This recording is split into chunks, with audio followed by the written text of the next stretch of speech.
Tawagin niyo na lang po ako sa pangalang Emil. May karanasan po ako na dati ko nang naikwento sa mga kaibigan ko.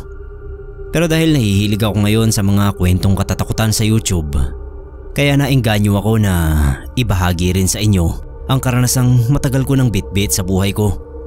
Mula pa man nung mangyari yon. Noong elementary pa lang ako, 12 anyos, bigla kaming napauwi sa probinsya. Namatay daw kasi yung lola ko, nanay ng nanay ko. Si tatay hinatid lang kami ron, pero umuwi rin siya agad gawa ng trabaho niya. Hindi pwedeng umabsent ng matagal, lalo na at nagkakatanggalan. Kaya kami lang ni nanay at dalawang kapatid ko na mas matanda sa akin ang naiwan sa probinsya. At balak naming magtagal doon ng mga 1 buwan daw, sabi ni nanay. Total naman ay magbabakasyon na talaga nun. Mga 2 linggo na lang yung ipapasok namin sa eskwela, pero pinagpaalam na kami ni nanay dahil kailangan na naming umalis. Unang beses ko yun na makarating sa probinsyang kinalakhan ng nanay ko. Sina ate at kuya na isama na raw doon dati nung maliliit pa sila. Unang beses ko rin sanang makikita si lola. Kaya lang sa kabaong ko na nga siya nakita. Matagal din kasi na hindi nakakauwi si nanay doon. Sobrang layo at malaki yung pamasahing kailangan. Nakakauwi naman din pala siya dati, pero bihira at siya lang mag-isa gawa nga ng pamasahe. Nagtitipid. Namangha ako kasi malaki pala yung bahay ng lola ko. At ang tanging nakatira lang daw doon ay yung bunsong kapatid ni nanay na babae. Walang asawa. Bale siya na yung nag-alaga kay lola nung may sakit. Bukod doon ay meron din pala silang maisan. Hindi naman kalakihan pero malaki yung pakinabang nila. Doon pala sila kumukuha ng panggastos, pati yung mga pinangpapagamot ni lola. Si Tio Empe ang nag-aasikaso ng maisan. Pinsan siya ni nanay. Mabait naman. Habang nakaburol pa si lola, tinanong niya ako kung gusto kong pumasyal sa maisan nila. Umuo naman agad ako. Ang boring kasi doon sa burulan. Habang binabaybay namin yung maisan, kinukwento sa akin ni Tio yung ilang bagay tungkol doon. Kung paano magtanim, kung paano alagaan yung mga pasibol na mais, at kung kailan ang anihan. Sa dami ng sinabi niya, sa totoo lang wala na akong matandaan. Siguro kasi hindi naman talaga ako interesado sa maisan. Gusto ko lang talagang gumala noon. Sa edad kong 12 ang nasa isip ko pa noon, laro at mga aktibidad na makakapagpasigla sa katawan ko. Yung merong thrill. Marami ng bunga yung mais nun. Kaya sabi ni Tio Empe ay tamang-tama lang ang punta namin. Makakatikim kami ng ani. Habang diretso lang sa pagkukwento ang tiyo ko, naagaw yung atensyon ko nung paggalaw ng mga dahon ng mais sa bandang kaliwa namin. Parang may biglang aninong dumaan sa pagitan ng mga dahon. Tinanong ko si Tio Empe kung may iba pa siyang kasama roon sa maisan. Sabi niya minsan ay tinutulungan siya ng anak niyang lalaki, pero madalas ay siya lang mag-isa. Kaya naman daw niya. Napaisip ako, baka yung nakita ko anak niyang lalaki. Dumaan lang siguro. Akala ko nga talaga ay dumaan lang. Pero maya-maya, bigla ko na namang nakita yung anino na mabilis ding nawawala. Hindi na lang sa isang panig ng maisan, kundi paiba-iba. Kaya nagpalinga-linga tuloy ako. Napansin ako ni Tio, kaya tinanong niya ako kung ano ba yung tinitignan ko. Bakit ang likot ng mga mata ko? Napilitan akong sabihin sa kanya na may nakikita akong anino. Luminga rin si Tio. Wala siyang sinabi tungkol sa nakita ko. Inaya na lang niya ako na umuwi at baka raw hinahanap na kami ng nanay ko. Aminado ako na napakaganda ng tanawin sa probinsyang yon nila nanay. Kaya lang kukunti yung mga tao. Ni wala akong makita na kasing edad ko. Sabi naman ni nanay, marami rin naman daw tao roon. Malalaki lang kasi talaga ang agwat ng bawat bahay. Kaya hindi halos nagkikita-kita. Hindi gaya sa tinitirhan namin sa Navotas. Dikit-dikit yung mga bahay. Kaya yung mga bata ay naglipa na rin. Nung araw mismo ng libing ni Lola, habang nagmamarcha na kami patungo sa sementeryo, madadaanan yung maisan nila. Napatingin ako roon kasi may nakita akong bata na sa tingin ko ay kasing edad ko lang. Parang ang kamukha ko pa eh. Napatitig tuloy ako. Nasa likuran ko si Tio Empe. Nakita niya yung paglingon ko sa maisan. Hanggang sa makalampas na kami ron. Kaya tinanong niya ako kung anong nililingon ko. Sabi ko may nakita akong batang nakasilip. Nakatago roon sa maisan. Napakunot yung noo ni Tio. Kaya nilingon din niya. Saglit niyang pinuntahan at inalam kung sino ba yon. Hindi raw kasi pwedeng may bata roon at baka masira yung mga tanim o kaya ay manguha ng mga mais nang hindi nagpapaalam. Hindi pa naman kami nakakalayo ay nakabalik na si Tio Empe sa hanay ng mga nakikipaglibing. Nilapitan niya ako at sabi ay wala raw siyang nakitang bata roon. Pero pinilit ko kay Tio na meron akong nakita. Tinitigan ko pa nga kasi kamukha ko. Nakaubad nga lang siya at nakaputing short na makutim. Sabi ni Tio, sa susunod na may makita ako ay ituro ko lang agad sa kanya. Hindi ko alam kung bakit sa halip na matuwa ako dahil nakakita ako ng kapwa bata roon. Parang iba yung nararamdaman ko. Parang natatakot ako. Baka dahil sa itsura niya o baka dahil sa kamukha ko siya. Basta nung araw na yun ay hindi maalis sa isip ko yung batang nakasilip sa maisan. Malapit lang naman yun sa bahay nila Lola. Kaya nung mailibing na si Lola ay palagi na akong naglalakad-lakad doon. Naiisip ko rin kasi na baka makita ko uli yung bata. Isang beses pinuntahan ko si Tio Empe. Magpapasama sana akong maglibot-libot sa iba pang lugar sa baryo. Kaso pagpunta ko sa bahay nila, sabi ni Chang ay umalis daw at may binili sa bayan. Yung mga kapatid ko ayaw naman gumala. Nandoon lang sila pareho sa loob ng bahay nila Lola. Tapos yung mga pinsan ko, hindi ko alam kung ano rin ang mga pinagkakaabalahan. Isa pa wala akong kaedad sa kanila. Puro dalagat binata na. Tapos meron namang maliliit pa. 4 na taong gulang lang yata. Nalulungkot ako kaya ako na lang mag-isa yung naglakad-lakad. Naisipan kong magpunta sa maisan. Kahit natatakot ako sa batang nakita ko roon, inisip ko na baka ordinaryong bata lang din siya at nahihiya lang kaya ganun ang tingin sa akin. Kung magkakakilala kami, baka siya yung maging kalaro ko at magkaroon na ako ng makakasama. Nung nasa maisan na ako, nahirapan pa akong hinawi-hawi yung matataas at malalagong dahon ng mais. Nung mapagod ay nahiga ako. Nung bigla ay bumulaga sa akin yung mukha ng batang kamukha ko. Maitim nga lang siya at mukhang gusgusin. Siyempre natakot ako kaya napabangon ako. Sabay tulak sa kanya kasi malapit na yung mukha niya sa akin. Tinulak ko siya pero hindi siya natinag. Nakatitig pa rin siya sa akin kaya napasigaw ako. Tumakbo ako ng mabilis palayo sa kanya. Sa pagkagulat ko ay bigla siyang nakarating sa harapan ko. Kung paano niya nagawa yun ay hindi ko alam. Imposible namang lumipad siya at lumapag na lang sa harap ko. Tinulak ko na naman siya at tumakbo na naman ako. Kaso nadapa ako. Naging pagkakataon niya yon para makalapit uli sa akin. Takot na takot ako dahil yung mukha niya ay hindi na katulad nung una ko siyang nakita. Nagkaroon siya ng mga balahibo sa mukha, pati sa braso at binti. Parang naging isang halimaw, kaya gano'n na lang yung sigaw ko. Lalo at hindi ko magawang tumayo dahil medyo masama yung pagkakadapa ko. Sumigaw na lang ako ng sumigaw, tapos pumikit. Hindi ko kasi matagalang tignan ang nakakatakot na mukha ng batang yon. Nung magkamalay ako, nasa bahay na ako nila Lola. Napapalibutan nila Nanay, Chang, Tio Empe at mga kapatid ko. Sabi nila nakita daw ako ni Tio na walang malay sa maisan. Mabuti na lang daw at chinek niya yung mga pananim. Kung hindi baka kung ano nang nangyari sa akin dun. Tapos tinanong nila ako kung ano bang nangyari. Hindi ako nagkaila.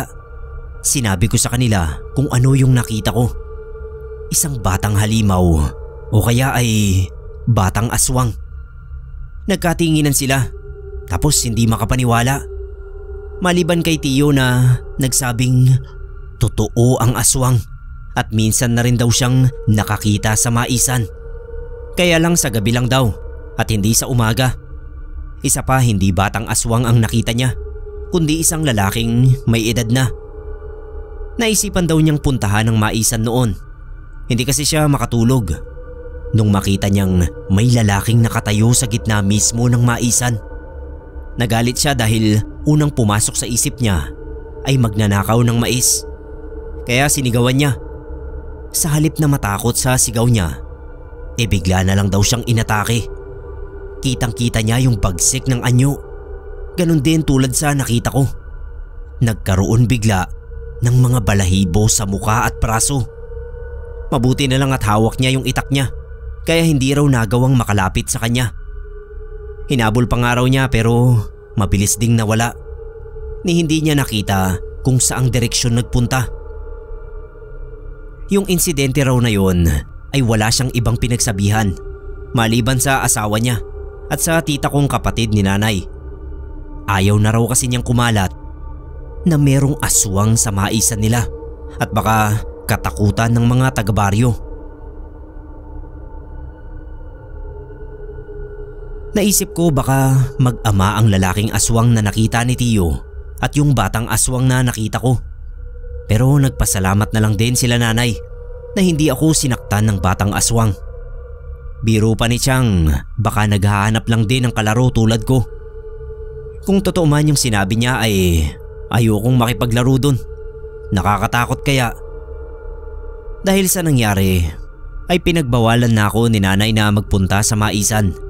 Baka raw sa susunod ay hindi na ako makaligtas. Ako naman parang hindi mapakali. Oo, natakot ako. Pero palaisipan din sa akin kung bakit hindi niya ako kinain nung oras na nawalan na pala ako ng malay sa sobrang takot ko sa kanya. Mga ilang araw pa ang lumipas ay bumalik na naman ako sa maisan. Pero nagdala na ako ng asin. Kasi sabi ni nanay, takot daw ang aswang sa asin. Nilagay ko sa bulsa ko yung supot ng asin. Tapos may hawak akong stick na pinanghahawi ko sa mga dahon. Hindi ko nga maintindihan yung sarili ko nun. Parang gusto ko ulit makita yung batang aswang. Baka nga totoo ang sinabi ni Chang na baka gustong makipaglaro sa akin. Kaya lang yung larong alam yata niya takutan. Hindi naman ako nabigo. Ilang sandali lang ang lumipas at nakita ko ulit yung batang aswang. May bahagi ng utak ko na nagsasabing tumakbo na ako. Pero may bahagi rin na nagsasabing ayos lang yan. Kausapin ko na. Mga ilang segundo rin kaming nagtitigan ng bata habang yung kamay ko nakadukot na sa bulsa ko. Ang balak ko kasi hilamusan siya ng asin kapag inatake uli niya ako. Pero hindi niya ginawa. Nanatili lang siya na nakatayo. Dahil hindi siya kumikilos kaya lumakas ang loob ko. Tinanong ko kung anong pangalan niya at kung gusto ba niyang makipaglaro sa akin. Hindi siya sumagot pero tumakbo siya na parang nagpapahabol. Hindi ako sumunod kaya bumalik siya sa pwesto niya kanina. Tapos inulit yung pagtakbo niya at saka ako sinenyasan na sumunod. Hindi ko alam kung pipi siya. Hindi kasi siya nagsasalita. Senyas lang ang ginawa niya. Sabi ko sa sarili ko, gusto niya pala ng habulan. Kaya ayon at hinabol ko na nga siya. Nung maabutan ko siya tinapik ko sa balikat. Tapos ako naman yung hinabol niya. Palibhasa bata pa ako kaya nakalimutan ko agad kung paano ako natakot nung inatake niya ako. Siguro sa kanya laro lang din yon. Kaya malamang nagtaka yun nung magsisigaw ako sa takot. Kaya iniwan din ako at baka doon na nga ako natagpuan ni Tio Impe na walang malay. Pero sa pagkakataon nga na yon, umiral sa amin ang pagiging bata. Naghabulan kami sa maisan. Yung pakikipaglaro kong yon sa batang aswang ay nasundan pa ng ilang beses. Pero hindi ko sinasabi kay Tio Impe, lalo na kay nanay na nagbawal sa akin na pumunta sa maisan.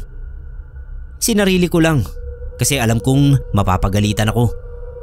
Kaya yung pagpunta ko roon ay laging patakas. Naging playground na namin yung maisan. Yun nga lang, hindi niya sinasabi sa akin ang pangalan niya kasi hindi nga siya nagsasalita. Yung communication namin ay sa pamamagitan lang ng senyas niya. Kita ko rin naman sa mga mata niya yung tuwa kapag naglalaro kami. Tumatawa rin siya. Kaya yung takot ko noon ay nakalimutan ko na talaga. Nawala sa isip ko na aswang siya. Tinuring ko siya na parang isang ordinaryong bata kagaya ko. Hanggang isang hapon noon, palubog na yung araw. Nahinto yung paghahabulan namin nung biglang sumulpot yung isang lalaki sa maisan. Naalala ko agad yung kinuwento ni Tio na lalaking aswang na nakita niya dati. Yung mukha ng kalaro ko parang natakot nung makita yung lalaki. Humawak agad siya sa pantalon nun at hinihila paalis doon. Pero yung lalaki hindi siya pinansin. Humahakbang pa papalapit sa akin. Sinesenyasan ako ng kalaro ko na tumakbo na. Ako naman para akong natuod. Yun bang hindi makagalaw. Hindi agad ako nakatakbo. Kung kailan malapit na siya sa akin, tsaka ako kumaripas ng takbo. Halos liparin ko yung maisan. Kaso naabutan pa rin ako. Hinila ako sa paa at inangat niya ako ng patiwarik. At dahil nga tumiwarik ako, kaya nalaglag sa bulsa ko yung supot ng asin na lagi kong dala bilang proteksyon sa sarili ko. Mabilis yung hinagip ng kamay ko. Bago pa niya ako tuluyang mailambitin sa ere. Ang laki nung lalaki. Tingin ko hindi pangkaraniwan yung laki niya. Para akong duwende kung hawakan niya. Bumilib ako sa sarili ko nun dahil kahit halos hindi ako makahinga sa nerbiyos, nagawa kong isaboy sa mukha niya yung asin. Kaya nabitawan niya ako. Nung bumagsak ako sa lupa, pakiramdam ko may nabali akong buto. Pero hindi ko na ininda yung sakit. Hindi na rin ako lumingon. Basta tumakbo na lang ako ng tumakbo hanggang sa makauwi ako sa bahay ni Lola. Hingal na hingal ako nun. Halos mapugto yung paghinga ko.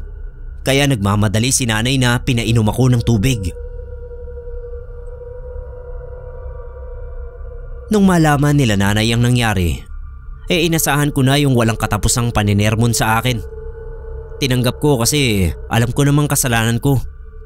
Kung hindi naging matigas ang ulo ko, hindi mangyayari sa akin yon. Hindi na lang ako kumibo. Nakayuko lang ako. Kahit alam kong ligtas na ako. At habang patuloy sila sa pagsisermon sa akin, nanginginig pa rin ako sa sobrang takot. Sabi ni Tio Empe, siguro nga ay mag-ama ang aswang na yon at ayaw ng aswang na tatay na makipaglaro ang anak niya sa normal na tao tulad ko. Ang hindi lang maintindihan ni Tio ay kung bakit sa maisan naglalagay yung mag-amang aswang na yon. Pero naalala niya minsan ay may nakikita siyang pinagkainan ng mais na hilaw. Baka raw tinitira ng mga yon kahit hilaw pa. Nung gabi ring yun ay nilagnat ako. Mataas na lagnat. Malayo sa baryo yung ospital, kahit na klinik lang ng doktor. Kaya pinainom na muna ako ng gamot ni nanay na nabili sa tindahan. Ang kaso hindi ako umigi. Ang ginawa ni tita na kapatid ni nanay, mga herbal ang ginagamit sa akin. Mga dahon-dahon para gumaling ako. Pero hindi pa rin nawala yung lagnat ko. Nung sabihin ko kay nanay na hindi mawala sa isip ko yung mukha ng lalaking aswang at nadadala ko pa hanggang sa panaginip, nagpatawag na sila ng albularyo. Agad naman akong tinawas ng albularyo.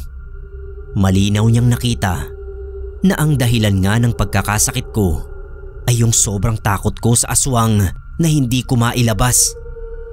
Inorasyonan niya ako. Tapos ay pinasigaw niya ako ng pinasigaw. Maraming inhale, exhale.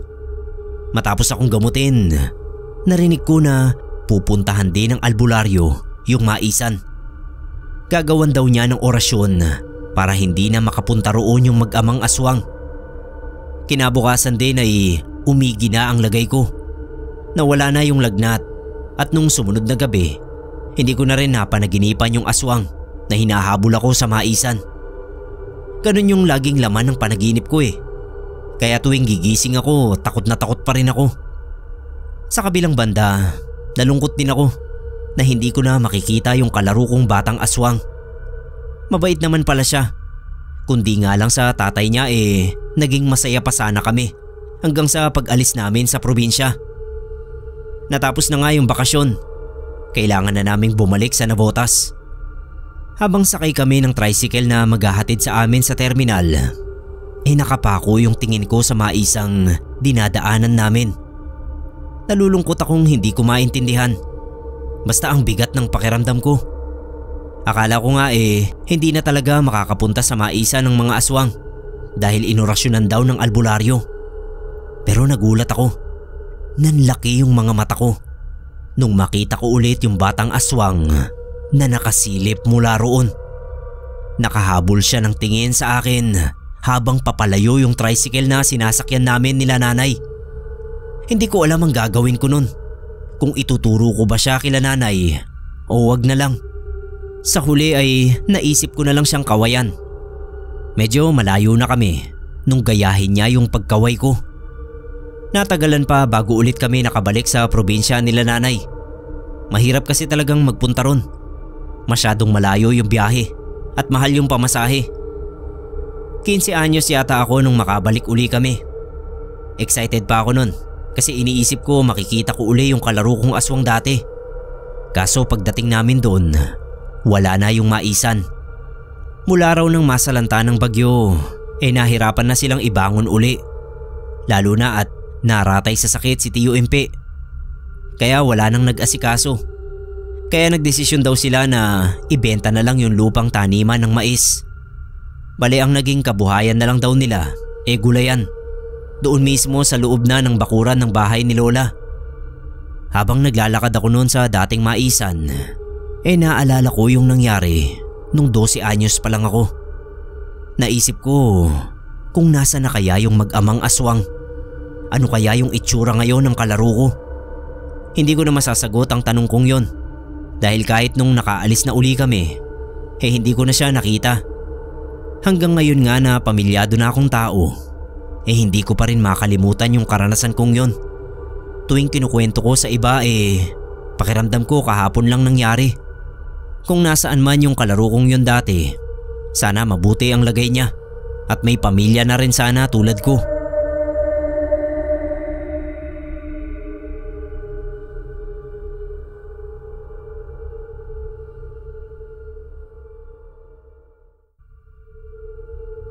Mabiyayang bati po sa inyo.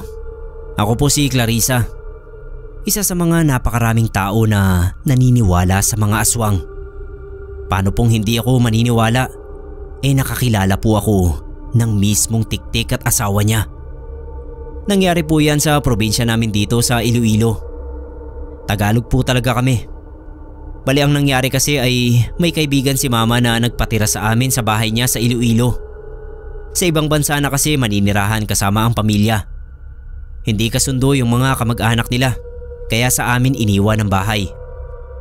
Nadaing kasi ni mama sa kaibigan niyang yon ang problema namin na pinapaalis na kami sa inuupahan naming bahay dahil wala na kaming maibayad. Tamang-tama naman daw at kailangan ng kaibigan niya ng tatao sa maiiwan ngang bahay sa Iloilo. Wag na raw naming intindihin ang upa. Basta alagaan at ingatan na lang namin yung bahay niya. Para kung sakali raw na gusto nilang magbakasyong pamilya, may mauuwian pa rin sila na maayos na bahay. Kahit malayo ang Iloilo sa Maynila, ay umuo pa rin si mama. May matuluyan lang kaming libre.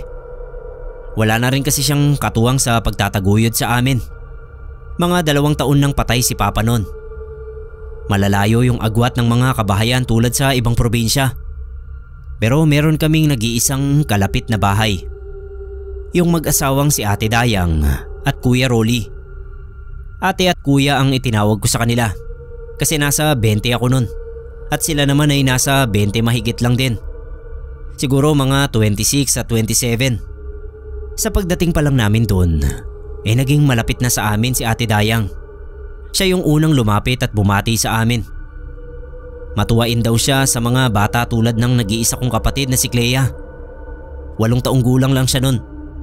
Tapos lagi niya kaming binibigyan ng saging kasi meron silang mga puno ng saging sa gilid ng bahay nila.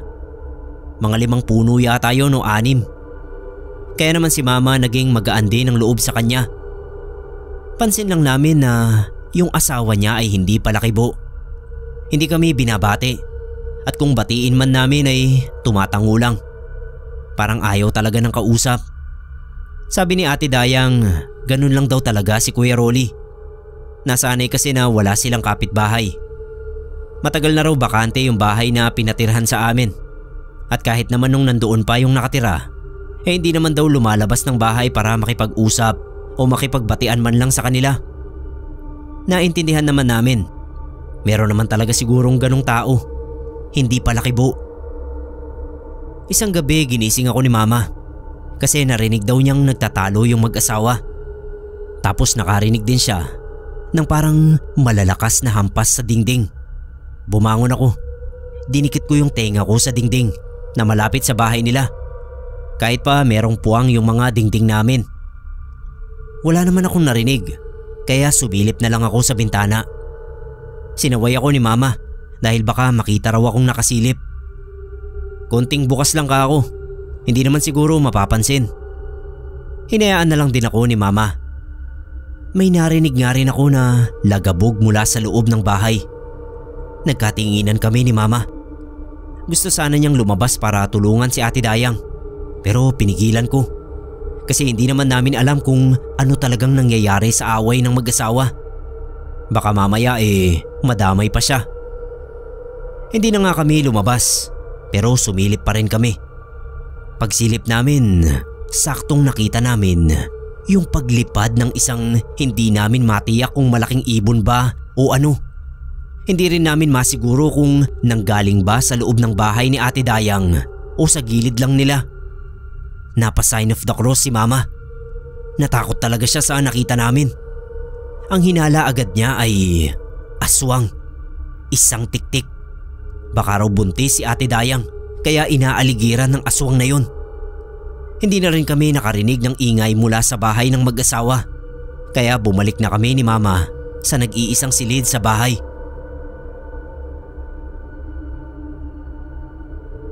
Kinabukasan pagkagising ko, nagtimpla ako ng kape. Tapos ay lumabas ako sa bahay. Doon ako nagkape sa upuan sa harap. Nakita kong nagwawalis ng bakuran si Ate Dayang. Nung makita ako ngumiti siya at kumaway. Sa isip-isip ko, parang walang nangyari kagabi. Mukhang masaya pa siya. Pagkatapos niyang magwalis ay lumapit sa akin. Kinamusta ang tulog ko. Sabi ko okay naman. Nagising lang sa konting ingay na narinig kagabi. Tatanungin ko sana siya tungkol doon. Kaso bigla niyang iniba yung usapan. Nagkwento siya tungkol sa pamilihan. Kung mamimili raw kami ay sasamahan niya kami at ipapakilala sa mga suki niya. Tapos kung ano-ano pang sinabi niya. Kaya hindi ko na naisingit yung itatanong ko tungkol sana sa ingay kagabi. Pati yung nakita naming parang malaking ibon na lumipad mula sa tabi ng bahay nila. Nakalimutan ko lahat banggitin sa dami ng binida niya sa akin. Nung sumunod na gabi ay ganun na naman. Ako naman ang nanggising kay mama. Hindi kasi ako makatulog sa narinig kong ingay. Pero parang hindi na pag-aaway. Ang dinig ko ay parang pagaspas ng malaking pakpak. Kinakabahan ako na hindi ko mawari. Ang ginawa ni mama hindi na ako pinasilip sa bintana. Siya na lang daw dahil nakita nga niya na natatakot ako. Pagsilip niya ay nakita kong nanlaki yung mga mata niya. Tapos ay nagmamadali niyang sinara uli yung bintana. Tinanong ko siya kung ano ba yun. Sabi niya, nakita uli niya yung malaking ibong itim sa harap mismo ng bahay nila Ate Dayang. Pero hindi raw yun pangkaraniwang ibong itim. Malaki at mukhang may isip. Lumingon nga raw sa kanya. Gusto ko rin sanang makita. Pinigilan lang ako ni mama. Wag na raw. lalo lang daw akong matatakot. Hinila na niya ako pabalik sa kwarto, tapos inaya akong magrosaryo. Sabi pa niya, bukas ay sasabihin namin yon kay Ate Dayang para mag-ingat siya dahil mukhang siya ang pinupunterya. Ang tingin ni Mama ay aswang talaga yung nakita niya. Kinabukasan nga ay inabangan ko si Ate Dayang. Sabi ni Mama, ako na ang magsabi. Kaso kung kailan ko naman inaabangan, ay tsaka naman hindi nagbubukas ng pinto si Ate Dayang. Bandang tanghali na siya nagbukas. Tulad ng dati nang makita niya ako, binati niya ako. Bago pa siya makasingit ng kwento, inunahan ko na. Sinabi ko na agad yung nakita ni Mama. Sabi ko, pinag-iingat siya ni Mama. Sabay tanong na rin kung nagdadalang tao ba siya. Saglit siyang natigilan. Tapos sabi niya, hindi raw siya buntis. Pagkasabi noon ay nagpaalam na siya at agad nang bumalik sa bahay nila. Nagtaka ako kasi parang hindi nagustuhan ni Ate Dayang ang sinabi ko. Di ba, concern lang naman kami sa kanya. Pumasok na lang din ako sa loob ng bahay namin. Nung sabihin ko kay Mama ang reaksyon ni Ate Dayang, ang sabi naman niya, baka raw natakot. Kung hindi siya buntis, bakit kaya may umaaligid na tiktik sa bahay nila? Nung sumunod na gabi ay nagrosaryo uli kami ni Mama. Kasi natatakot din kami na baka sa amin naman lumapit yung aswang. Kasi kung hindi buntis si Ate Dayang, pwedeng inaabangan lang sila para biktimahin. At pwede rin kaming maging biktima. Pareho kaming natakot ni Mama nun. Hindi lang namin sinabi sa kapatid kong bunso dahil ayaw naming pati siya ay makaramdam din ng takot.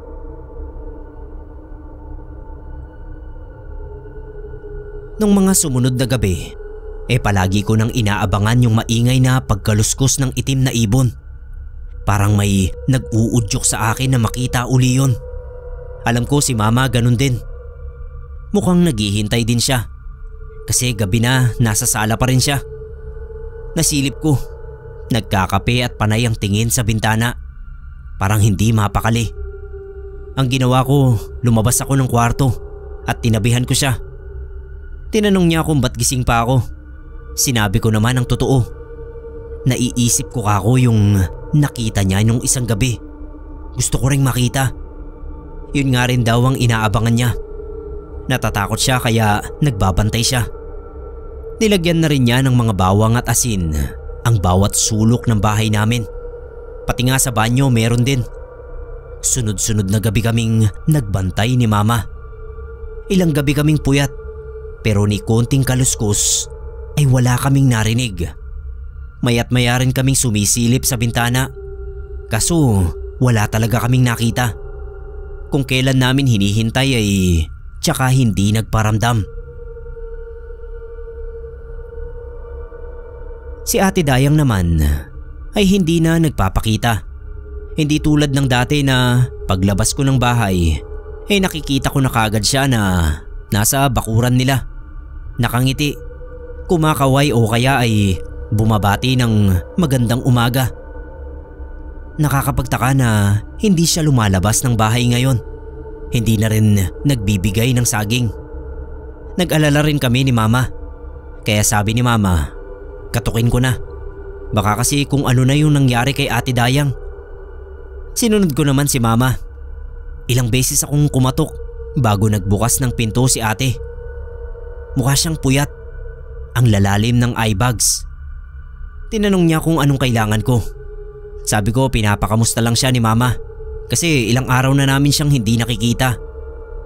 Ayos lang naman daw siya. Walang problema. Nagkasakit lang siya kaya hindi siya nakakalabas. Ewan ko, pero parang may tinatago sa akin si Ate Dayang. Halos ayaw niyang buksan yung pinto. Sobrang kitid ng pagkakabukas niya. Tapos sinabihan niya ako na umuwi na. Nung malaman ni Mama na nagkasakit si Ate Dayang, ay nagluto siya ng lugaw at pinadala sa akin. Kumatok uli ako sa bahay nila pero hindi na nagbukas si Ate Dayang. Tatalikod na sana ako nung makarinig ako ng ingay mula sa loob ng bahay nila. Pumihit ako pabalik. Dinikit ko yung tenga ko sa pinto para marinig kong mabuti. Nakarinig ako ng mga kaluskos. Tapos may kausap siya na kakaiba ang boses. Parang nanggagaling sa lupa sa sobrang baba. Nakakatakot yung boses. Tapos hindi ko maintindihan kung ano ang sinasabi niya. Dinikit kong mabuti yung tenga ko. Pero hindi ko pa rin maintindihan. Parang umuungol. Nakakatakot na ungol. Tapos si Ate Dayang, parang umiiyak naman siya. Nagulat pa ako nung biglang bumukas yung pinto. Sa sobrang gulat ko ay nabitawan ko yung tasa ng lugaw. Nagsisigaw ako sa sakit kasi ang init ng lugaw na tumapon sa paa ko. Habang tinutulungan ako ni Ate Dayang na damputin yung mga bubog mula sa nabasag na tasa, sinabihan niya ako na umalis na at wag na ulit pupunta sa bahay nila.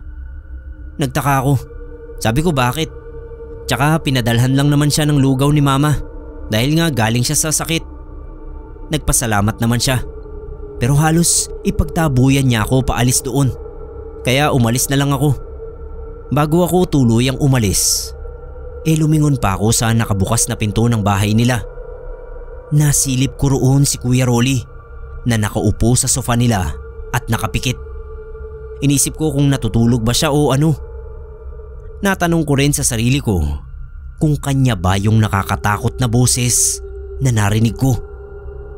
Hanggang isang araw ay kumalat na lang ang balita sa baryo na may namataan daw na tiktik sa bubungan nila Caberto. Buntis yung anak ni Caberto na nakapisan pa rin sa kanya. Kaya alam nila na ang buntis ang pinupuntirya ng tiktik. Hindi lang yun, nasundan pa ng ibang insidente ang pagkakita sa tiktik. Kaya kami ni Mama natakot na rin kahit wala namang buntis sa amin. Maaga kami nagsasara ng pinto at bintana. Tapos si Mama, gabi-gabi talagang nagro-rosaryo. Kahit wala na kaming naririnig na ingay at wala na ring nakikitang ibong itim sa harap ng bahay nila Ate Dayang. Sa gitna ng pag-aalala ng mga residente sa napapabalitang tiktik, ay hindi pa rin bumabalik sa dati si Ate Dayang. Hindi pa rin siya nagpapakita sa amin. May mga nagro-ronda naman, pero hindi nga lang gabi-gabi. Hindi ko alam kung tuwing kailan o baka kung kailan lang nila magustuhang magronda. Hanggang isang gabi ay nagulat na lang kami sa malalakas na katok ni Ate Dayang. Nung pagbuksan ko siya ng pinto ay nanginginig siya. Halos hindi makapagsalita sa sobrang nerbiyos. Pautal-utal ang pagsasalita niya. Kailangan daw niya ng tulong. Si Kuya Rolly kasi hindi pa raw umuuwi magmula nung isang gabi pa. Baka raw kung ano na ang nangyari. Siyempre hindi naman namin mahihindian si Ate Dayang. Kahit palaisipan sa amin yung mga kinikilos niya nung mga nakaraang araw. Sinamantala ko na yung pagkakataon na tanungin kung ano ba ang nangyari. Bakit nawawala si Kuya Rolly? Nahalata ko na ayaw sabihin ni Ate Dayang ang totoo. Ang sinabi lang niya ay umalis daw si Kuya Rolly noong isang gabi. Tapos hindi raw umuwi hanggang lumipas nga ang isang gabi pa. Nung tanungin ko kung saan ba nagpunta nung umalis, ang sabi niya ay may dinalaw lang daw na kaibigan. Pagkasabi niya nun, yumuko siya. Kaya alam kong nagsisinungaling siya. Pero kahit ganoon, ay tinulungan pa rin namin siyang hanapin si Kuya Rolly. Gusto ni Mama na magtanong-tanong kami sa mga kapitbahay o kaya sa kapitan ng baryo. Pero ayaw ni Ate Dayang. Sinama niya kami sa gubat. Doon daw kami maghahanap. Lalo tuloy akong naghinala na may tinatago siya. Karay-karay pa namin yung kapatid kong si Clea. Nakiusap sa amin si Ate Dayang na wag na lang naming sasabihin kahit kanino ang pagkawala ni Kuya Rolly at ang ginagawa naming paghahanap. Yung buong maghapon na yon ay ginugol namin sa gubat sa paghahanap kay Kuya Rolly. Umuwi nga lang si Mama para kumuha ng pagkain. Yun na yung naging pinakapahinga namin. Tapos hanap ulit. Si Ate Dayang iyak ng iyak. Malakas daw ang kutob niya na may nangyaring masama kaya hindi pa nakakauwi ang asawa niya. Nung sabihin ni mama na ipagdasal na lang namin, hindi siya kumibo at tinalikuran kami. Pero nagpatuloy pa rin kami sa paghahanap hanggang sa sumapit na ang gabi. Suko na kami ni mama. Sabi ko kay Ate Dayang, kailangan na naming umuwi at ipagpasa Diyos na lang ang kaligtasan ni Kuya Rolly kung ayaw niyang magpatulong sa ibang tao. Ang sagot niya mauna na kami. Susunod na lang daw siya. Hindi namin siya maiwan kasi nga gabi na. Babae siya at delikado sa gubat kapag gabi. Baka mamaya matsyempohan pa kami ng tiktik doon at pare-pareho kaming mabiktima. Paalis na sana kami nung biglang sumigaw si Ate Dayang. Sinigaw niya ang pangalan ng asawa niya. Nakita na niya. Agad-agad namin siyang nilapitan. Nagmamadali siya sa paghawi sa makapal na bunton ng mga halaman.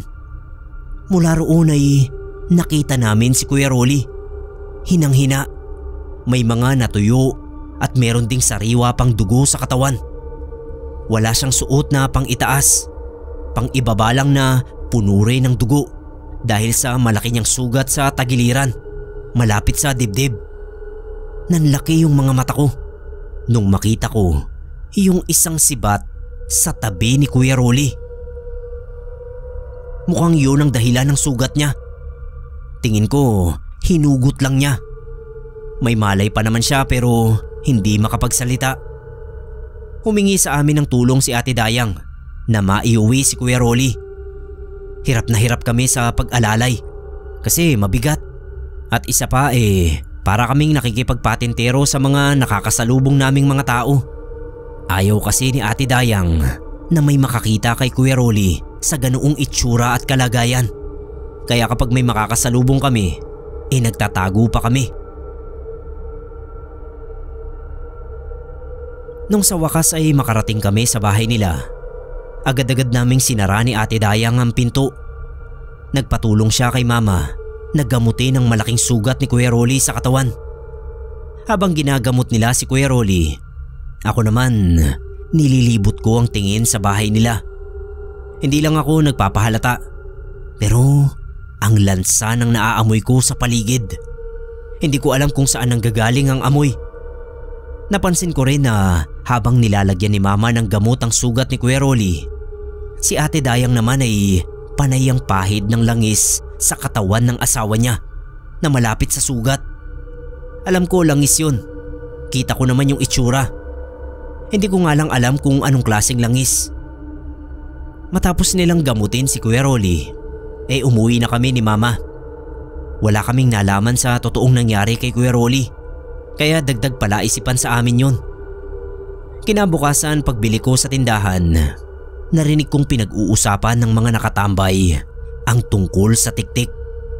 Sabi nung isang lalaki, sigurado siyang tinamaan niya yung tiktik sa tagiliran noong isang gabi. Kitang-kita raw niya. Bumagsak pa nga raw. Kaso nga lang nung lalapitan na nila ng mga kasama niya, bigla na lang daw nawala. Nagawa pang makatakas. Hinalughog nila yung buong kagubatan, pero wala na talaga silang nakita. Ang bilis daw nakapagtago. Pero hindi raw sila titigil hanggat hindi nila tuluyang napapatay ang tiktik. Kinutuban ako na ang tinutukoy nilang tiktik ay si Kuya Rolly. Pinagtagpi-tagpi ko kasi yung mga pangyayari. Yung pag-iwas ni Ate Dayang sa mga tanong namin. Yung pag-ayaw niya na humingi ng tulong sa ibang tao maliban sa amin ni mama.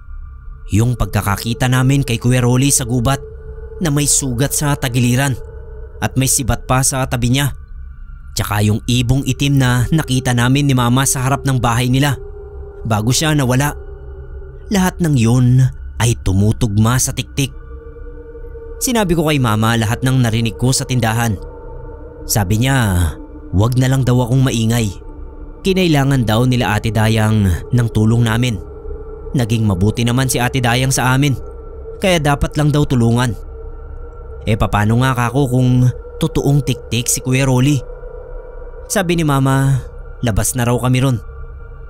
Nung gabing yun, Nasa kalagitnaan na ako ng tulog nung bigla naman akong ginising ni Mama.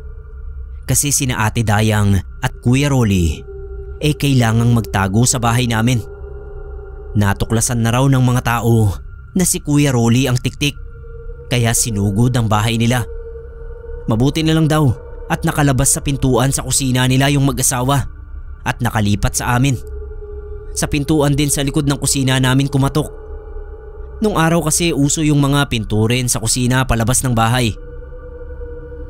Kumatok din sa amin yung mga nagro-ronda. Siyempre pinagtakpan ni Mama si Ate Dayang. Baka raw nagkakamali lang ng hinala yung mga nagro-ronda. Kasi kung kami ngang tanging mga kapitbahay hindi na aaswang, di sana raw kami ang unang nabiktima. Basta kung ano-ano pa ang sinabi ni Mama. Sabi pa niya hindi magtatago sa amin ang mag-asawa dahil alam na hahanapin sila sa amin kasi nga kami lang yung malapit na bahay sa kanila. Malamang daw tumakbo na sa gubat. Sa likod dumaan kasi may shortcut dun. Nakumbinsi naman ni Mama ang mga nagro-ronda kahit na sa totoo lang magulo yung kwento niya. Pero wag ka, nanlalamig at nanginginig ang kamay ni Mama nung hawakan ko. Hindi pa siya umaalis sa pagkakatayo sa pintuan. Kahit kanina pa nakaalis yung mga nagro-ronda. Kaya hinila ko na papasok sa bahay. Nagpasalamat naman sa amin si Ate Dayang at Kuya Rolly. Ang usapan ihahatid namin sila sa terminal ng madaling araw. Ayokong matulog nun. Pati si Mama. Sino ba naman ang gugustuhing matulog kung alam mong may kasama kang tiktik sa loob mismo ng bahay? Kaya lang hindi ko na napaglabanan ng antok at nakatulog din ako. Paggising ko nung madaling araw ay wala na sila. Umalis na sa bahay namin. Tapos yung bahay nila may padlock na. Sabi ni Mama hindi na raw nagpahatid yung mag-asawa dahil baka madamay lang kami. Pero iniwan daw ang susi ng bahay nila kay Mama at nakisuyo na pakitignan na lang pati yung mga puno nila ng saging. Ang nasa isip namin ni Mama ay babalik pa sila. Nagpapalamig lang. Pero hindi na sila bumalik. Nakuha ng nasunog ng bahay nila. Pero ni anino nila ay hindi na namin nakita.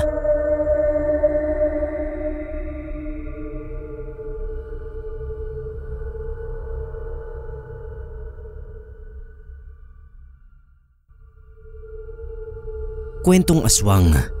Yan po ang gusto kong ibahagi sa inyo. Hindi po ako ang nakaranas, kundi ang lolo Franco ko. Kinuwento niya po yan sa amin. Ang karanasan niya sa mismong lamay ng lola ko. Ako nga pala si Rex, ang ikapitong apo ni Lolo Franco. Pangatlong gabi ng burol ni Lola Edna ko nun. Kami-kami na lang na magkakamag-anak ang nasa burol. Yung iba sa amin inaantok na nga.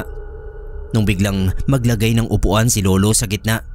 Para hindi raw kami antukin ay ikukwento niya sa amin ang naging karanasan niya sa probinsya nung binata pa siya. May kinalaman daw sa perlas ng aswang. Natatawa na lang kami dahil akala mo lalaking Lola Basyang si Lolo. Pero yung mga pinsan kong pupungas-pungas na sa antok, nagmulata ng mga mata nung marinig na magkukwento si Lolo ng nakakatakot. Sa pagkakaalam ko hindi sila mahilig sa katatakutan. Pero ayun nga, lahat kami seryosong nakinig kay Lolo Franco. Nung binata pa raw si Lolo, nakahiligan niyang tumambay sa gubat. Parang nasanay na raw kasi siya na laging nagpupunta roon. Nangunguha ng mga kahoy na panggatong o kaya naman mga herbal na laging ginagamit ng lola niya. Pantapal sa kung saan saang masakit na bahagi ng katawan. Tapos nilalaga rin at iniinom. Marami rin daw puno ng mga prutas doon sa gubat, kaya nawili rin siya. Hanggang isang beses ay nakatulog siya sa puno ng sampalok. Malaki yung puno na yon at malapad yung sanga. Doon siya inabutan ng antok. Antukin daw kasi si Lolo mula nung bata pa siya hanggang tumanda. Yung tipong mapasandal lang nakakatulog na agad. Hindi niya namalayan na dumilim na pala. Nataranta siya kasi alam niyang hinahanap na siya ng nanang niya sa ganoong oras pa naman. Tiyak daw na nag-aalala na sa kanya. Nagmamadali na siyang pababa na sana ng puno nang makita niya yung dalawang lalaking paparating. Nag-uusap tungkol sa perlas ng aswang. Kaya hindi na muna bumaba si Lolo. Pinakinggan muna niya ang pinag-uusapan ng dalawa. Sabi nung isang lalaki, suwerte ang makakakuha ng perlas ng aswang. Ang sinumang normal na tao na makakakuha nun sa isang aswang ay magiging alipin niya ang aswang na nagmamay-ari nun. Tapos magkakaroon pa ng kapangyarihan ng tagabulag. Ang sagot naman ng isa, kaso raw mahirap kunin yun. Kailangan pang kalabanin ng aswang na nagmamay-ari ng perlas.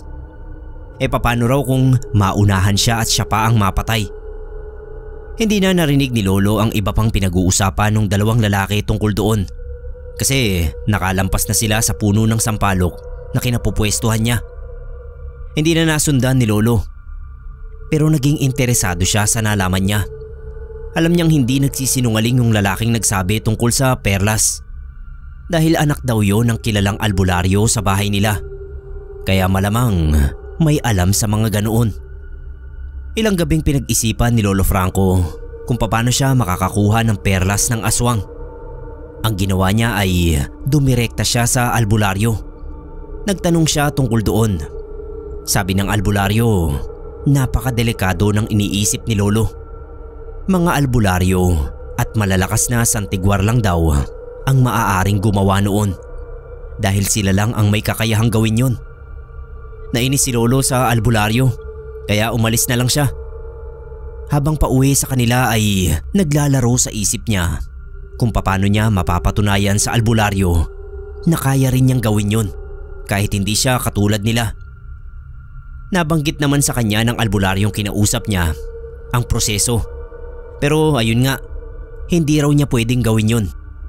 Ayon pa sa albularyo, hindi yun katulad ng ibang mutya at bertud. Mas mahirap, mas delikado at may kaakibat na sumpa ang perlas ng isang aswang. Lalo na kung hindi magagamit ng tama. Nagtanong-tanong pa si Lolo sa mga matatanda nung araw tungkol sa perlas ng aswang. Dahil sa pangangalap niya ng kaalaman tungkol doon, ay nakabuo siya ng plano. 16 pa lang siya noon, pero ang isip at lakas ng loob niya ay parang sa 30 anyos na. Hindi siya mabarkada at wala ring hilig sa babae noon. Ang buhay niya ay umiikot lang daw sa loob ng bahay at sa malawak na gubat sa lugar nila. Dala ang itak, asin at bawang. Tumakas siya sa kanila isang gabi para mag-abang ng aswang sa gubat. Ilang gabi raw ginawa yon ni Lolo. Tuwing tatakas nga raw siya lagi siyang kabado. Pero mas nananalig nga lang sa kanya ang kagustuhan niyang mapasakamay ang perlas ng aswang. Kaya nilalakasan talaga niya ang loob niya sa pagpunta sa gubat sa 10 oras ng gabi. Doon siya lagi pumupwesto sa puno ng sampalok. Isang beses nga raw nakakita siya ng lumilipad sa gitna ng dilim. Ang laki raw ng pakpak. Sakop halos yung buong katawan ng manananggal. Pero hindi raw niya kayang puntiryahin yun kasi nga nasa itaas. Malay ba niya kung saan iniwan noon yung kalahati ng katawan? Hindi naman daw yun ang unang beses ni Lolo na makakita ng aswang. Kasi kahit nung nasa elementarya pa lang siya, nakakita na rin siya ng baboy ramo na naging tao. Galing sa silong nila. Sabi pa ni Lolo, ang mga aswang ay hindi nalalao sa baryo nila dati. Kumbaga sa uso ay lagi raw trending. Kasi nga laging nakakaengkwentro ng mga taga-baryo ang iba't ibang uri ng aswang. Parang naging bahagi na ng buhay nila ang mga yun. Hanggang isang gabi nga, sa pagtsatsaga ni Lolo Franco, sa wakas ay nakakita rin siya ng makukuhanan niya ng perlas. Tinandaan niya ang sabi ng ilang matatandang nakausap niya tungkol doon na kailangan niya munang sabuyan ng asin ang aswang para humina ang puwersa bago niya kalabanin at kunin ang perlas. Kailangan din niyang masugatan ng 13 beses ang aswang sa iba't ibang bahagi ng katawan. Pero hindi niya pwedeng patayin. Kapag namatay ang aswang ay hindi na niya makukuha ang perlas at hindi rin niya magagawang alipinin. Basta kailangan daw ay buhay ang aswang na makukuhanan niya ng perlas para maging epektibo sa kanya ang kapangyarihang taglay nun. Sa madaling salita ay ginawa ni Lolo ang mga nalaman niyang dapat gawin. Matapos niyang mabuhusan ng asin ng aswang na dumaan sa tinatambayan niyang puno ng sampalok, ay tsaka niya nilundag at ginamitan ng itak. Hindi pwedeng lumampas o magkulang sa bilang ang sugat na magagawa niya sa aswang. Kung hindi ay hindi ibibigay sa kanya ang perlas. Kaya si Lolo binilang talaga niya ng malakas ang pagsugat niya sa lalaking aswang. Nakasakay daw siya sa likod kasi masyadong malakas. Nagpupumiglas. Talagang nakipambuno raw si Lolo.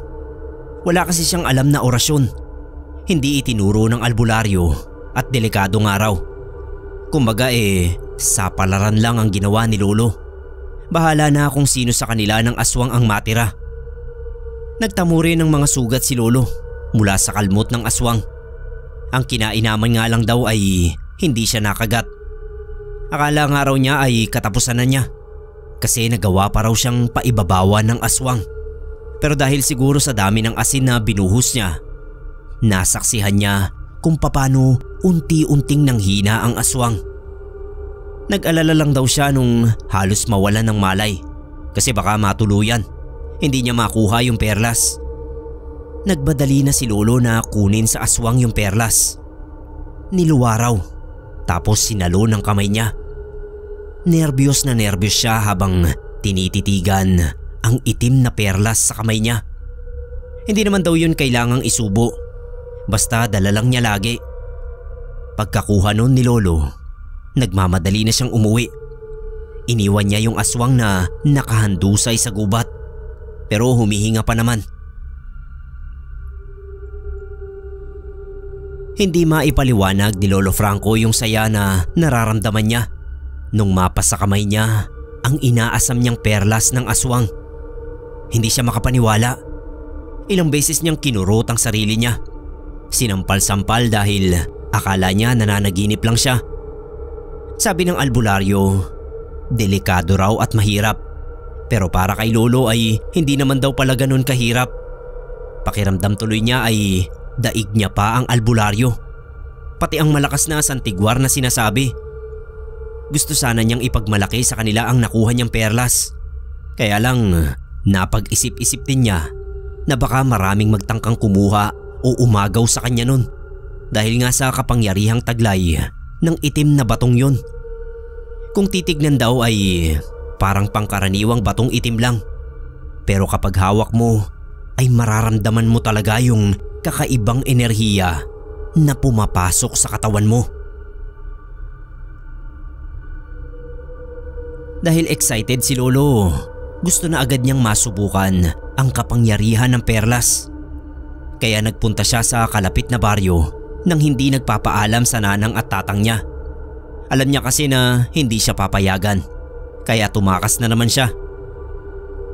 Yung perlas ginawa niyang pendang na kwintas. Tinago lang sa loob ng damit niya para walang makapansin. Kaya siya nagpunta sa kalapit na baryo ay dahil doon daw mas maraming aswang. Hindi lang siya doon nag-abang ng makukuhanan niya ng perlas ng aswang. Dahil syempre malayo, hindi siya agad-agad makakapunta. Isa pa, isang aswang lang ang kailangan niya, hindi marami. Pero nung susubukan na nga raw niya ang bisa ng perlas, ay doon na siya nagpunta sa kakahuyan sa kabilang baryo. Nagpaabot siya ng dilim doon. Sabi ni Lolo, hindi siya nabigo sa pakay niya. Dahil hindi pa man daw malalim ang gabi, ay nakakita na siya ng aswang. At hindi lang isa, kundi dalawa pa. Hindi niya alam kung mag-asawang aswang ba yun o magnobyo lang. Basta nakasalubong daw niya habang naglalakad-lakad siya sa kakahuyan. Isang lalaki at isang babae na sa tingin niya ay hindi nagkakalayo ang edad. Hinawakan agad niya yung itak niya. Tapos sa halip na tumakbo o magtago, hindi lang siya gumalaw sa kinatatayuan. Nakiramdam siya. Gusto niyang masubukan kung may angking tagabulag nga ang perlas ng aswang. Nagulat si Lolo. Yung nangangatog din siya sa nerbiyos dahil dalawa na ang makakaharap niyang aswang kung sakali. Abay, nilampasan lang daw siya. Parang hindi siya nakita. Paniwalang paniwala na si Lolo Franco na totoo nga ang tagabulag ng perlas. Pero sa pagkabigla ulit niya, hindi pa man daw gaanong nakakalayo yung dalawa nang bigla niyang maramdaman na may papalapit sa kanya. Paglingon niya, ayun na. Aatakihin na pala siya mula sa likuran. Hindi naman daw siya nagpabaya. Bago pa siya masakmal ng dalawa ay naiwas-iwas na agad niya yung itak. Kaya huminto rin sila sa paglapit sa kanya. Nakipagpatintero siya at nakipagsukatan ng lakas. Talagang makikipagpatayan siya. Handa na raw siya pero isa pang gulat niya. Nung sa aktong aatakihin na uli siya ng dalawa, biglang sumulpot doon yung aswang na kinuhanan niya ng perlas. Akala niya siya rin ang punterya. Pero hindi pala, kundi yung kapwa mga aswang. Natulala na lang daw si Lolo Franco habang pinapanood yung aswang na nilalabanan ng dalawang aswang din. Kung maririnig lang daw namin yung mga ungol at angilan ng mga aswang, talaga raw kikilabutan kami. Tsaka yung mga itsura nila, hindi mo raw talaga iisipin na ordinaryong tao lang. Kasi may kakaiba sa itsura nila na nahirapan si Lolong ipaliwanag. Yung mga mata, bibig, kuko at balat, masasabi mong parang halimaw. Namangha si Lolo sa pinakitang galing ng aswang na nagtanggol sa kanya. Takbo raw yung dalawang aswang, parehong sugatan. Gusto raw sanang kausapin ni Lolo yung aswang na nagligtas sa kanya para magpasalamat. Pero bigla na lang siyang tinalikuran at mabilis na nawala rin sa paningin niya. Napakamot na lang siya ng ulo.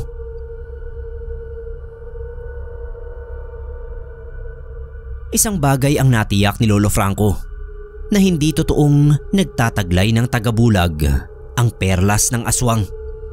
Pero ang napansin niya ay parang lagi siyang binabantayan ng aswang na nakuhanan niya ng perlas.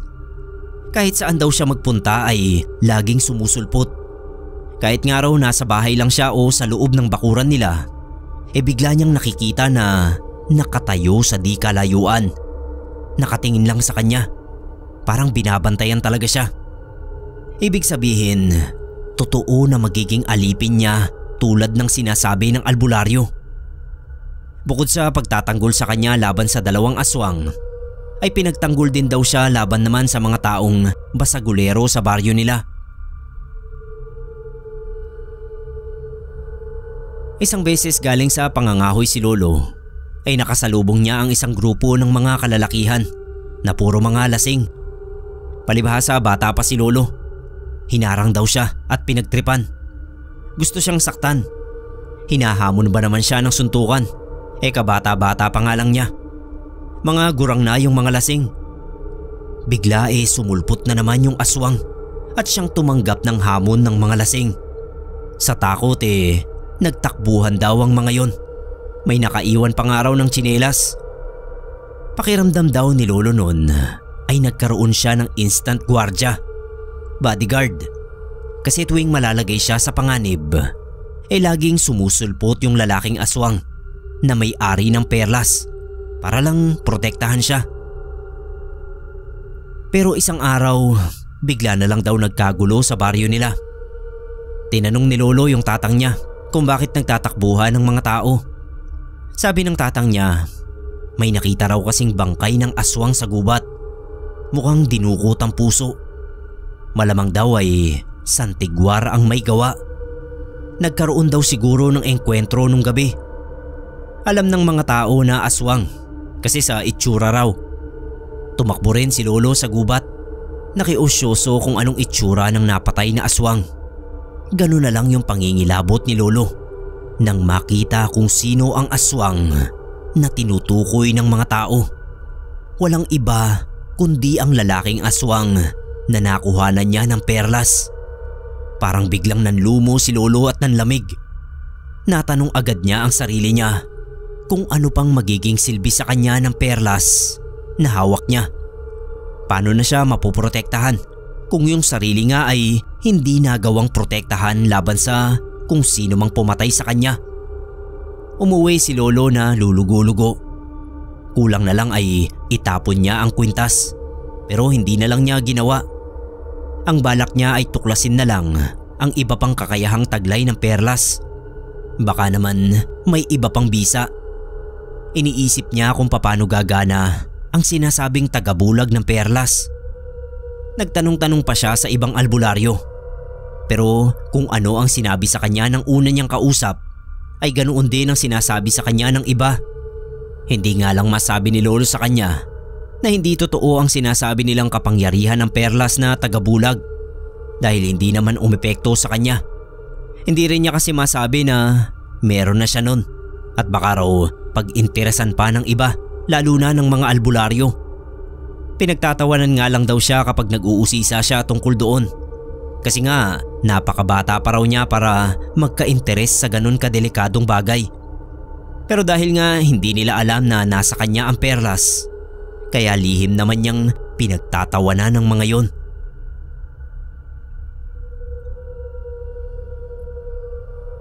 May napansin lang si Lolo sa sarili niya mula nang mamatay ang aswang. Pakiramdam niya ay unti-unti siyang nanghihina. Hindi niya alam kung bakit. Wala namang nabanggit ang mga nakausap niyang albularyo tungkol doon. Inisip niya na baka nagkasakit lang talaga siya. Nagkataon lang siguro na kamamatay lang ng aswang na nagmamay-ari ng perlas. Kaso nga lang yung sakit na dumapo sa kanya, kakaiba. Nanginginig ang mga kalamnan niya na parang lamig na lamig sa loob ng katawan niya. Pero yung katawan niya sa labas, yung balat niya ay sobrang init. Araw-araw ay nadaragdagan ang bigat ng pakiramdam niya. Pasama ng pasama. Walang nagawa yung doktor na pinagdalhan sa kanya. Ang layo pa naman. Binalik siya sa bahay nang walang nangyari sa panggagamot sa kanya.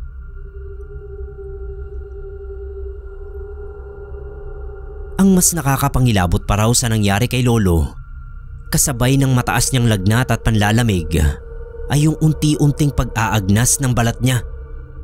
Nagsimula raw sa mga daliri niya sa paa at kamay, tapos sa mga binti paakyat. Kaya ang ginawa ng nanang at tatang niya ay tinakbo na siya sa albularyo. Doon sa unang albularyong nakausap niya tungkol sa perlas ng aswang. Nung makita siya ng albularyo sa ganoong kalagayan, ay pinaalis ang mga magulang niya at kinausap siya ng sarilinan. Nilapit ang muka sa kanya at tahasang sinabi na nakuha na raw niya ang perlas ng aswang. Huwag daw siyang magsisinungaling. Marahang tumango si Lolo. Kahit pagsasalita kasi hirap na siya. Hindi na niya gaanong maigalaw ang bibig niya. Pakiramdam niya naaagnas na rin. Noon palang pinaliwanag sa kanyang mabuti ng albularyo ang tungkol sa perlas ng aswang. Kahit daw may taglay na kapangyarihan ng perlas na mapaamo ang aswang na nagmamay-ari at may kapangyarihan ding tagabulag sa bisa ng isang orasyon, meron din daw taglay na sumpa ang perlas. Parang kakambal. Ayun, kaya pala hindi gumana ang tagabulag kay Lolo ay dahil kailangan pa ng orasyon na albularyo o santigwar lang daw ang nakakaalam.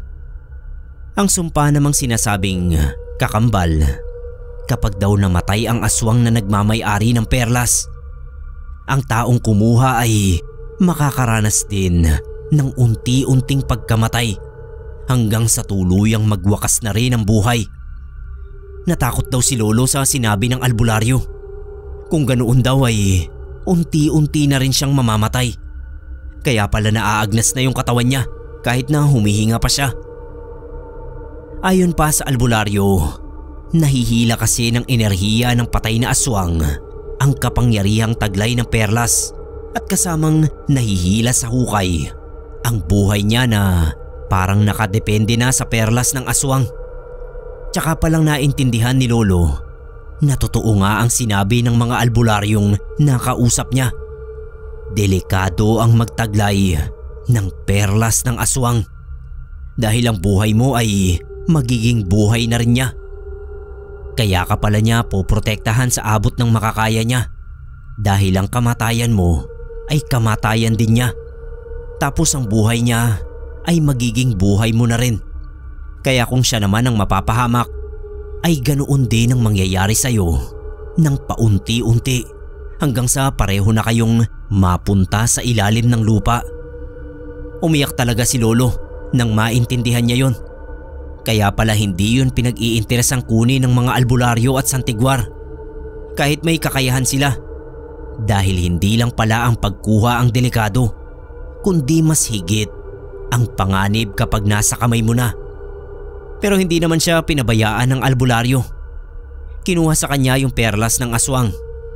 Kailangan daw malaman ng albularyo kung saan binao ng bangkay ng aswang, nang sa gayon ay maibalik sa kamay mismo ng aswang ang perlas. Hindi naging madali na matunto ng bangkay ng aswang dahil wala namang nakakakilala maging sa mga kamag-anak. Mabuti na lang at may nakapagbulong daw sa albularyo kung saan matatagpuan ang bangkay. Yung isa sa naglibing. Hindi nabanggit ni Lolo sa kwento niya kung saan. Basta natagpuan daw ng albularyo makalipas ang ilang araw na paghahanap. Gawa nga ng may nagsabi, nagritual doon ng albularyo habang si Lolo ay parang nauupos na kandila sa dahan-dahan niyang pagkakaagnas. Naagapan naman ng albularyo ang tiyak na sanang kamatayan ni Lolo Franco. Unti-unti nang bumalik sa dati ang balat niya. Pati yung lakas niya, nabawi na rin niya ng paunti-unti. Mula raw noon ay hindi na nagka-interes si Lolo sa kahit na anong uri ng perlas, mutya o bertud. Gusto na lang daw niyang mabuhay ng tahimik at payapa.